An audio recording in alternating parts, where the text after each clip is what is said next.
श्री अवधपुरी से बारात का प्रस्थान और जनकपुर में राम सीता का विवाह रामायण का एक भव्य और हर्षोल्लास से भरा हुआ प्रसंग है।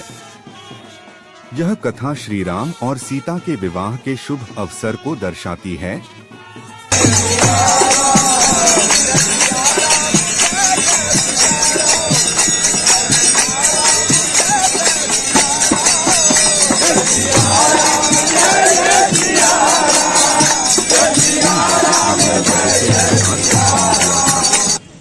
इस कथा में भगवान राम के विवाह का वर्णन विस्तृत रूप से मिलता है, जिसमें अयोध्या से बारात का प्रस्थान और जनकपुर में उनके विवाह की सभी रस्में शामिल हैं।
तुम दोनों लोग हमारे समीप आकर बैठ जाओ।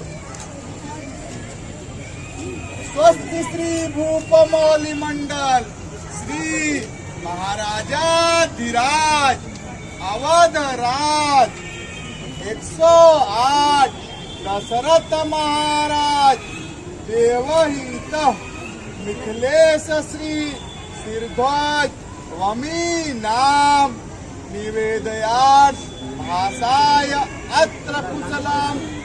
आगे श्री विश्वामित्र मुनि के संग आपके युगल पुत्र सीता के स्वयंवर में आए। हमारा प्रणसूत महादेव के धनुष को तोड़ा और विश्व विजय सहित जानकी को पाया। धनुष भंग का महाशब्द सुन क्रोध से भरे परशुराम जी आए। बहुत रीत से आंख दिखाए, परंतु श्री रामचंद्र जी का बल और प्रताप देख आपन धनुष अर्पण कर चले गए। अब आप बारात के साज साज सकल समाज बटोर ई सब कन्यन को सुमंगल पूर्वक ब्याह ले जाइए। आगे अनुचित क्षमा कर जाई। शुभ मस्त।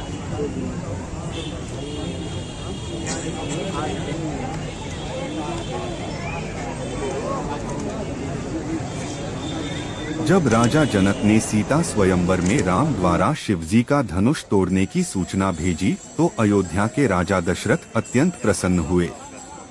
उन्होंने राम के विवाह के लिए सभी आवश्यक तैयारियों का आदेश दिया और शुभ तिथि के लिए ज्योतिषियों से परामर्श किया। अयोध्या में धूमधाम से बारात की तैयारी शुरू हो गई। राजा दशरथ के आदेश पर अयोध्या में जगह सजावट की गई और भव्य आयोजन की तैयारियां की गईं।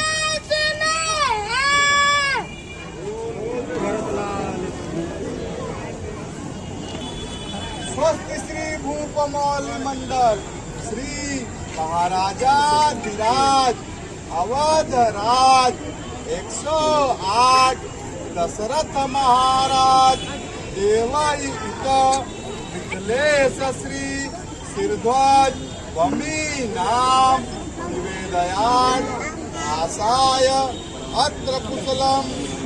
आगे श्री विश्वामित्र मुनि के संग आपके युगल पुत्र सीता के स्वयंवर में आए। राम लखन इनके पुत्र हैं, आपके तनय घने योग्य हैं।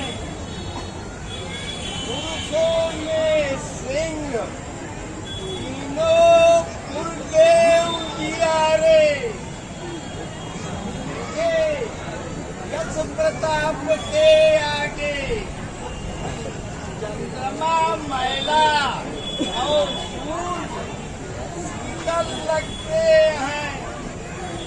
इनको आप कहते हैं कि विदेह महाराज ने कैसे जाना, भला कहीं सूर्य को भी कोई दिया लेकर देखता है। के स्वयंवर में हजारों राजा एक से एक वीर इकट्ठा भये, परंतु महादेव के धनुष को कोई टार न सका।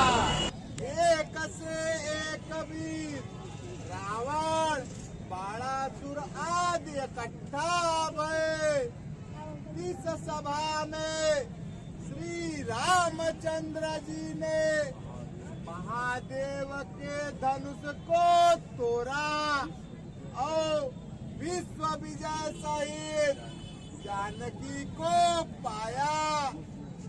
धनुष भंग का महाशब्द सुन क्रोध से भरे परशुराम जी आए।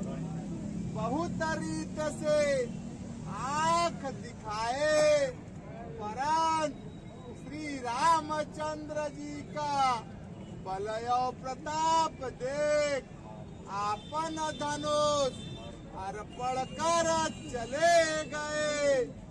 अब आप बारात के साज साज सकल समाज बटोर उन सब कन्यन को सुमंगल पूर्वक ब्याह ले आई। भारत आदि की तैयारी करके राम जी के बारात में चलते जाओ।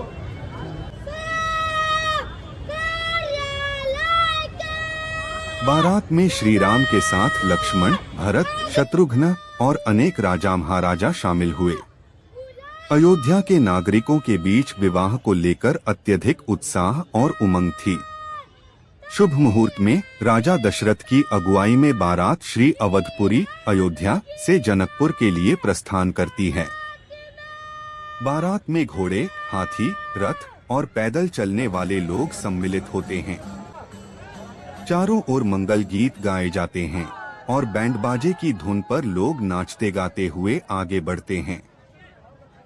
रास्ते में बारात का स्वागत विभिन्न नगरों और गांवों के लोग करते हैं। यह दृश्य अत्यंत भव्य और हर्षोल्लास से भरा हुआ होता है।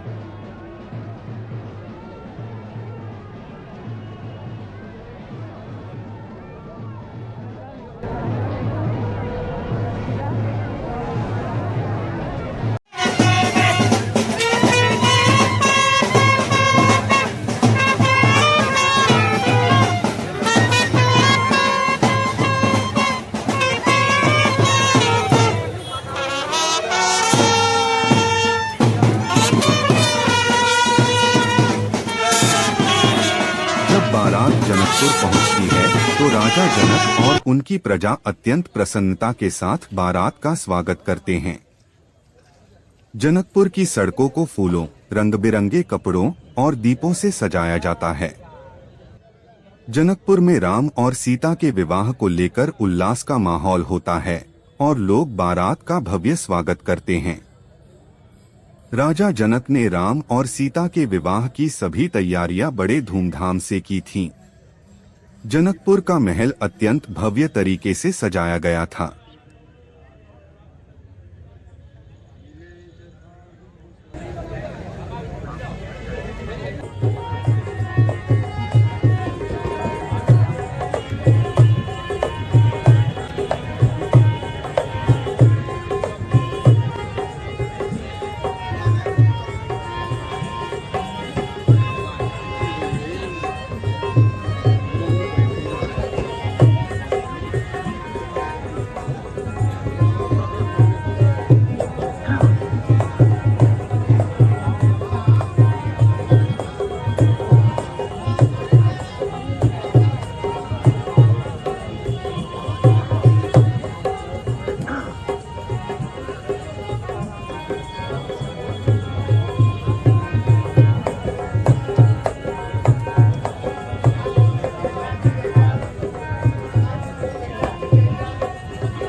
सीता को विशेष रूप से तैयार किया गया और उनके वस्त्र और आभूषण अद्वितीय थे।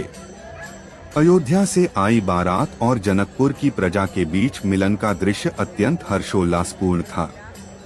जनकपुर में एक भव्य विवाह मंडप तैयार किया गया, जहां वैदिक मंत्रोच्चारण और हवन के साथ विवाह की रस्में संपन्न होनी थीं। विवाह मंडप को फूलों और मणियों से सजाया गया था। चारों ओर हर्ष और उल्लास का वातावरण था। राजा जनक और उनकी रानी सुनयना ने राम और सीता को आशीर्वाद देने के लिए मंडप में प्रवेश कराया। राम और सीता के विवाह की सभी रस्में वैदिक रीति से संपन्न की गईं।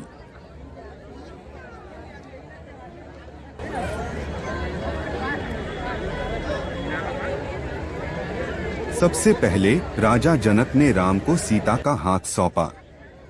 यह कन्यादान की महत्वपूर्ण रस्म थी, जिसे राजा जनक ने बहुत श्रद्धा और भाव से किया।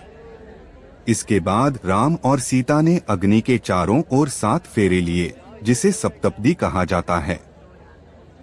इस रस्म के दौरान दोनों ने एक दूसरे के साथ जीवन भर साथ निभाने का वचन लिया।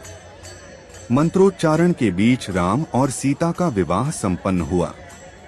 राम और सीता के साथ ही लक्ष्मण, भरत और शत्रुघ्न का विवाह भी राजा जनक की अन्य बेटियों के साथ संपन्न हुआ। लक्ष्मण का विवाह उर्मिला से, भरत का विवाह मांडवी से और शत्रुघ्न का विवाह श्रुतकीर्ति से हुआ। इस प्रकार राजा जनक के परिवार की चारों पुत्रियों का विवाह एक ही समय में संपन्न हुआ, जिससे जनकपुर और अयोध्या के बीच अटूट संबंध स्थापित हुआ। विवाह के बाद जनकपुर में भव्य उत्सव का आयोजन किया गया। चारों ओर संगीत, नृत्य और मंगल गीत गाए जा रहे थे। जनकपुर और अयोध्या के सभी नागरिक इस विवाह से अत्यंत प्रसन्न थे। राजा जनक ने भगवान राम और उनके परिवार को भव्य भोज और उपहारों से सम्मानित किया। विवाह के बाद विदाई का समय आया, जो भावनात्मक रूप से बहुत महत्वपूर्ण था। राजा जनक और रानी सुनयना ने अपनी पुत्रियों को आशीर्वाद दिया और विदा किया। जनकपुर के नागरिक अपनी राजकुमारी सीता की विदाई देखकर भावुक हो गए, लेकिन उन्हें यह संतोष भी था कि उनकी पुत्री का विवाह स्वयं भगवान राम से हुआ है।